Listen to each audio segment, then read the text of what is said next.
को दे देते हैं। But in the 12th century there was a Rishi named Bhaskaracharya जिन्होंने आइजैक न्यूटन से भी पहले ग्रेविटी का प्रूफ अपनी बुक में दे दिया था, which shows the advancement of our ancestors. Hanuman Chalisa में एक लाइन आती है, जुग सहस्त्र जो जन पर भानु। इसमें सन और अर्थ का डिस्टेंस बताया गया है एंड जब हम उसको कैलकुलेट करते हैं दैट इज 96 मिलियन माइल्स। आजकल की मॉडर्न साइंस क्या कहती है? 93 million miles. So the similarity shows the advancement of our ancestors. ये जो हमारा सनातन धर्म है इसमें स्पिरिचुअलिटी के अंदर साइंस कूट कूट के भरी है। हमारे एंसेस्टर्स टेलीस्कोप की इन्वेंशन से पहले ही इस नवग्रह को पूजते थे, which also shows the advancement of our ancestors. फिर बात आती है 1800s की। कुछ मुगल रूलर हमें ऑलरेडी लूट कर चले गए थे, लेकिन कुछ मुगल रूलर अपनी छाप छोड़ना चाहते थे। They preserved it in the form of coins, weapons, monuments and food. Let's take a look at these two coins. एक है मुगल राज का सिक्का और दूसरा ब्रिटिश राज का सिक्का। Let's look at the comparison. एक मुगल सिक्का प्योर गोल्ड का बना होता था and its size was significantly larger. और एक ब्रिटिश सिक्का was made of bronze, copper and nickel alloy. What does this tell us? ये हमें ये समझाता है कि जब ब्रिटिशर्स इंडिया में आए थे then they drained so much of India's economy that even precious metals were not spared. Let's take a look at this subsidiary treaty. This treaty was signed between the Nawab of Awadh and British East India Company. ये सिर्फ नाम का समझौता था. It was just a hoax. It was actually a trap in disguise, a trap to slowly conquer the entire subcontinent. फिर हम पहुंचते हैं 1857 के रिवोल्ट पर। 1857 के रिवोल्ट के बाद ब्रिटिशर्स ने हमारी पावर और हमारी यूनिटी को देखकर उन्हें डर लगने लगा कि ऐसी वॉर अगर दोबारा हुई तो वो यहाँ ज्यादा देर टिक नहीं पाएंगे। इसीलिए उन्होंने लोगों में डर जगाने के लिए कैनन्स के आगे लोगों को बांधकर उन्हें मारना शुरू कर दिया, बस्तियों को जलाना शुरू कर दिया, जिंदा लोगों को भी वो जलाकर मार देते थे। यहाँ तो वो बच्चों को भी नहीं छोड़ रहे थे। 1919 जलियांवाला बाग ये सिर्फ एक बाग नहीं बल्कि हमारे दिलों में एक गहरी चोट बन गया। उस दिन मासूम निहत्थे लोगों पर गोलियां चलाई गई। लोग बचने की कोशिश में इस रंजीत सिंह नामक कुएं में कूद गए, लेकिन क्या वो बच पाए? नहीं। इस हादसे ने पूरे भारत को हिलाकर रख दिया था। This is not an ordinary book. This is the book of Shaheed Udham Singh, a constant reminder of his promise. London तक स्मगल की गई ये बुक बिल्कुल चुपचाप। इसके हर एक पन्ने में जलियांवाले बाग के हादसे का दर्द धड़कता रहा। उन्होंने लंदन के कैक्सटन हॉल में जाकर उस शख्स को गोली मारी जो इस हादसे के पीछे जिम्मेदार था, माइकल ओ डायर। फिर हम पहुंचते हैं 1947 में, जब हमें इंडिपेंडेंस मिलती है। ठीक उसके 2 साल बाद हमारा कॉन्स्टिट्यूशन कंप्लीट होता है। हमारे कॉन्स्टिट्यूशन ने हमें राह दिखाई कि हम अपने बड़े सपनों को कैसे साकार कर सकते हैं। भारतीय संविधान ने हमें आज़ादी दी, बड़ा सोचने की और अपने सपनों को साकार करने की। जिस तरह हमारे पूर्वज आसमान में ग्रहों को देखकर बड़े सपने देखा करते थे, उसी तरह हमारी नई जनरेशन ने भी इन सपनों को साकार करने का सोचा। यह है डॉक्टर विक्रम साराभाई, जिन्होंने इंडियन स्पेस रिसर्च ऑर्गेनाइजेशन की शुरुआत की, जो कि आज दुनिया की कुछ सबसे बेहतरीन और प्रेस्टिजियस स्पेस ऑर्गेनाइजेशंस में से एक है। लेकिन ग्रोथ केवल स्पेस तक सीमित नहीं रहती, ग्रोथ इकोनॉमिकली भी होनी चाहिए। 1991 के रिफॉर्म्स के टाइम भारत की इकॉनमी केवल $270 बिलियन थी और आज 2025 में भारत की इकॉनमी $4.17 ट्रिलियन पहुंच चुकी है। And we have crossed Japan and became the 4th largest economy in the world. Isn't that too good? And again, growth is not only up to space or economy, it's also about its power and its strength. India has not only developed in space but also in weaponry such as the Agni 5 missile. Agni 5 missile इतनी advanced है वो पूरे Asia के अंदर 20 minute के अंदर travel कर सकती है। और ये लैंडमाइन और ये रॉकेट लॉन्चर करंटली इंडिया के बैटलफील्ड्स में यूज होते हैं to take down their enemies. हम इंडियंस पीस में बिलीव रखते हैं और वेपन्स हमारे डिफेंस के लिए होते हैं और वॉर सबको हर्ट करती है। हम लॉरेंस के विद्यार्थी ये मानते हैं कि weapons are for defence not for war. Weapons are for defence not for war. Peace is India's power. तो इस एग्जीबिशन के थ्रू हम यह दिखाना चाहते हैं कि जो इंडिया की लेगेसी है वह सिर्फ एक इतिहास ही नहीं बल्कि हमारी पहचान है। From the ages of the great rishis to modern India, हम इस rich and deep culture के वारिस हैं and it is our duty to protect it. हमारी ये कोशिश है कि हर विजिटर यहाँ से एक प्रॉमिस करके जाए कि वह अपने इतिहास का मान सम्मान रखे और अपने महापुरुषों के त्याग का आदर करे। ये लेगेसी हमें ये सिखाती है कि नॉलेज, करेज और वैल्यूज टाइम के साथ वैनिश नहीं होते, लेकिन उन्हें प्रिजर्व करना जरूरी है। हमारा संविधान हमें एकता, समानता और न्याय की सीख देता है। आइए अपने वर्तमान को हार्ड वर्क और क्रिएटिविटी से स्ट्रॉन्ग बनाएं।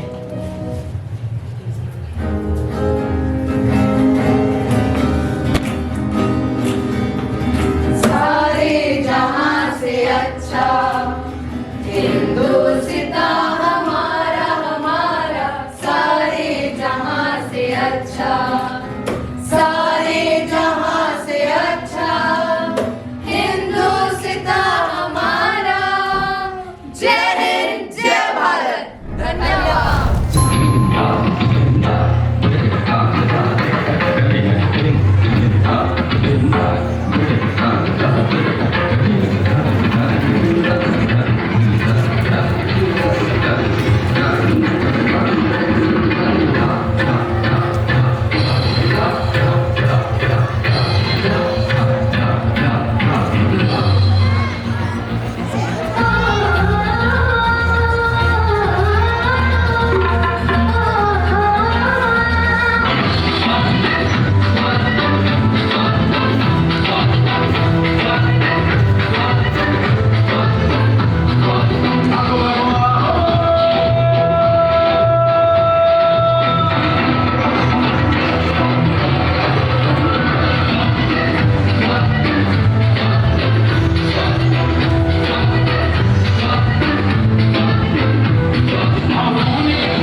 और देखेंगे कि गौर का सुल्तान मोहम्मद गौरी अपने तलवार लेकर हिंदुस्तान के राज्यों पर धावा बोलता और लूटपाट करता। वो चाहता था कि गौर हिंदुस्तान की तरह सोने की चिड़िया कहलाए और अपना स्थायी साम्राज्य स्थापित करना चाहता था। अब उसकी निगाह दिल्ली और अजमेर पर थी। हाँ, वही दिल्ली और अजमेर जिसके सिंहासन पर पृथ्वीराज चौहान विराजमान थे। वो बहुत वीर और बहादुर योद्धा थे और युद्ध कला में माहिर और निपुण थे। हमने बड़े से बड़े राज्यों को जीता है, लेकिन जितना खजाना इस हिंदुस्तान में है उतना कहीं और नहीं। क्षमा करें महाराज, लेकिन हिंदुस्तान के सबसे शक्तिशाली महाराजा पृथ्वीराज चौहान हैं, जो युद्ध कला में माहिर हैं और दिल्ली और अजमेर के शासक हैं। उनसे युद्ध करना मतलब लोहे के चले जमाने जैसा होगा। तो ठीक है, हम भी पृथ्वीराज चौहान की वीरता देखना चाहते हैं। सेनापति, हमला करने की तैयारी करो। दिल्ली और अजमेर के शासक पृथ्वीराज चौहान जो सिंहासन पर विराजमान हैं, उनके कानों तक युद्ध की सूचना पहुंची है। महाराज की जय हो। महाराज, अभी अभी सूचना मिली है कि गौर का सुल्तान मोहम्मद गौरी पंजाब में मुल्तान पर फतेह का झंडा लहराने के बाद अब दिल्ली और अजमेर की तरफ आक्रमण करने की तैयारी कर रहा है। पृथ्वीराज चौहान इतना कमजोर नहीं कि मोहम्मद गौरी जैसे तुझ लुटेरे से भयभीत हो जाए। हम राजपूत हैं, राजपूत। हम किसी के आक्रमण से नहीं डरते। करने दो आक्रमण। दिल्ली और अजमेर के शासक पृथ्वीराज चौहान जो प्रजा के प्रिय और अपने बातों के पक्के मोहम्मद गौरी से युद्ध करते हैं। इस बीच इस युद्ध में मोहम्मद गौरी और पृथ्वीराज चौहान के हाथों पराजित हो जाता है और उसे बंदी बनाया जाता है। सिर झुकाए मोहम्मद गौरी पृथ्वीराज चौहान से माफी की भीख मांगता। पृथ्वीराज, मैंने दिल्ली और अजमेर पर आक्रमण करके बहुत बड़ी गुस्ताखी की। इसके लिए मुझे क्षमा कर दे। कहते हैं कि हिंदुस्तान के राजा और शासक को दुश्मनों को उतरने का एक मौका जरूर देते हैं। तुमने सही सुना है। हम तुम्हें भी माफ कर सकते हैं, लेकिन एक शर्त पर कि तुम कभी भी हिंदुस्तान की तरफ आंख उठाकर नहीं देखोगे। खुदा की कसम पृथ्वीराज, खुदा की कसम, मैं कभी हिंदुस्तान की तरफ आंख उठाकर नहीं देखूंगा। महाराज की जय हो। महाराज, इस लुटेरे को माफी मतलब दुश्मन की तमन्ना पूरी करना। महाराज, इस गद्दार को तो मौत की सजा होनी चाहिए। सेनापति, हम तुम्हारे सुझाव का सम्मान करते हैं, लेकिन हर एक किसी को अपनी एक गलती सुधारने का मौका देना ही चाहिए। इस तरह मोहम्मद गौरी माफी पाकर गौर चला जाता है।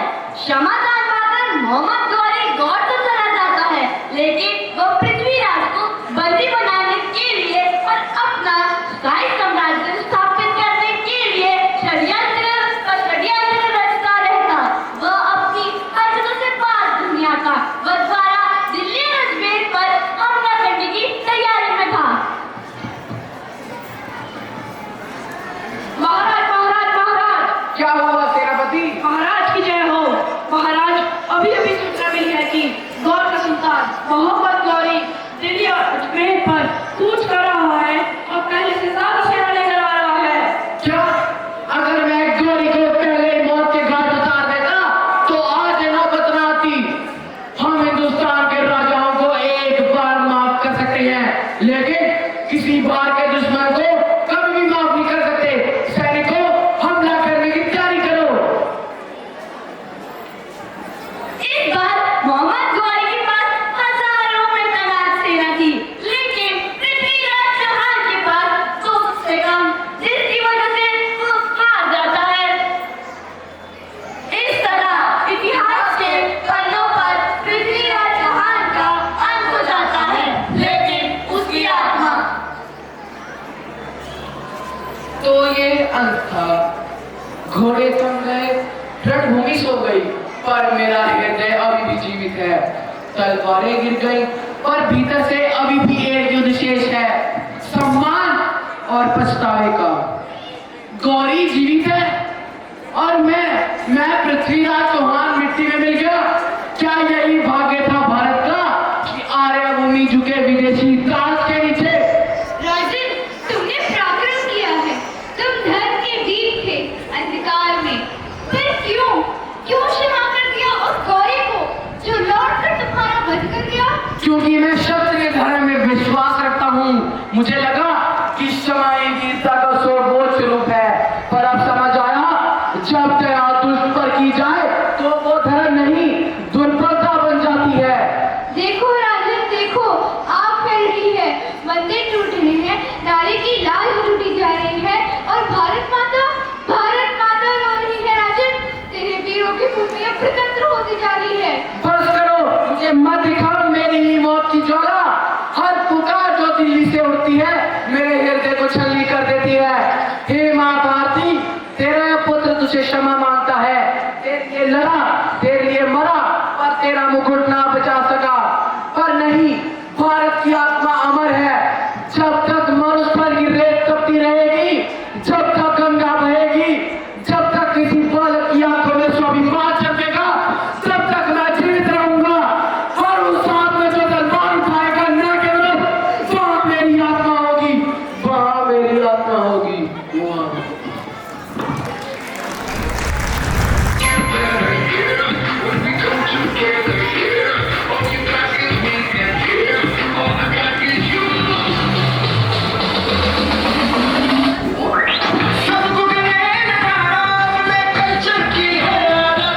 स्वैग से करेंगे सबका स्वागत।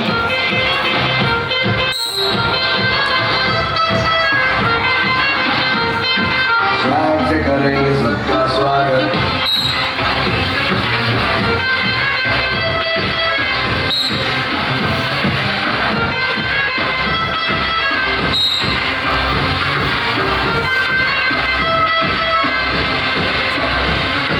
स्वैग से करेंगे सबका स्वागत।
ਚੱਲ ਪੁਰਾਣੀ ਬੋਰਡ ਨਵੇਂ ਲਗਾਏ ਨੇ ਬਿਨਾਂ ਸੀਸ ਤੋਂ ਲੜਨ ਵਾਲੇ ਦੇ ਵਾਰਸ ਹਾਂ ਧੱਕੇ ਦੇ ਨਾਲ ਦੱਸ ਕਿਵੇਂ ਕੋਈ ਸਾਨੂੰ ਮਰਜ ਕਰੂ